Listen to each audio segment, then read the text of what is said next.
Monsoon अंदमानात दाखल. 26 मेला केरळमध्ये एंट्री करणार. महाराष्ट्रात नेमका कधी धडकणार सगळं जाणून घेऊ. महाराष्ट्रात यंदा मान्सून वेळेत दाखल होण्याची चिन्ह दिसतात. उन्हाच्या झळांमुळे हैराण झालेल्या नागरिकांना आता दिलासा मिळणार आहे, कारण केरळमध्ये मान्सून 26 मेला धडकण्याची शक्यता हवामान विभागानं वर्तवली आहे.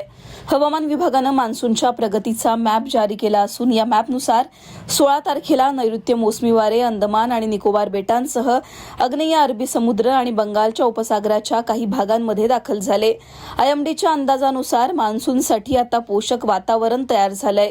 त्यामुळे तो लवकरच म्हणजे 26 मेच्या सुमारास केरळच्या किनारपट्टीवर धडकण्याची शक्यता आहे.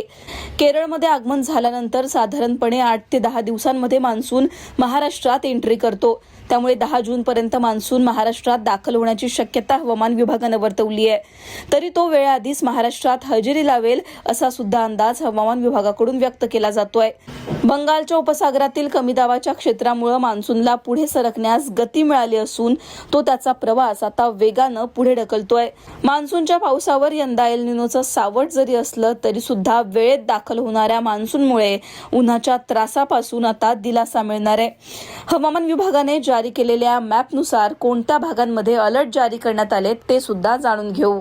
17 तारखेला हवामान विभागानं कोकणातील काही जिल्ह्यांना अलर्ट दिलाय. ठाणे, रायगड, रत्नागिरी, सिंधुदुर्गामध्ये वादळी पाऊस पडेल असा अंदाज आहे.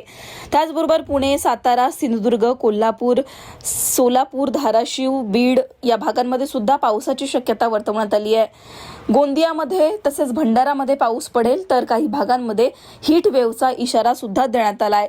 अमरावती, नागपूर, वर्धा, यवतमाळ, चंद्रपूर या भागांना हीट वेव्हचा अंदाज आहे. 18 तारखेला सुद्धा काही भागांमध्ये पावसाची शक्यता आहे, तर काही भागांना उष्णतेच्या लाटेचा इशारा दिलाय. ठाणे, रायगड, रत्नागिरी, सोलापूर, कोल्हापूर, सांगली, पुणे, सातारा, धाराशिव, लातूर या भागांमध्ये पावसाची शक्यता आहे. या भागांमध्ये तापमान कमी पाहायला मिळेल. त्यासोबतच विदर्भामध्ये अमरावती, अकोला, नागपूर, वर्धा, चंद्रपूर या भागांमध्ये उष्णतेची लाट पाहायला मिळेल. 19 आणि 20 तारखेला सुद्धा काही भागांमध्ये उष्णतेची लाट, तर काही भागांमध्ये हीट वेव्हचा इशारा हवामान विभागाने दिलाय. त्यामुळे पुढचे काही दिवस सुद्धा हवामानात मोठे बदल पाहायला मिळणार आहेत.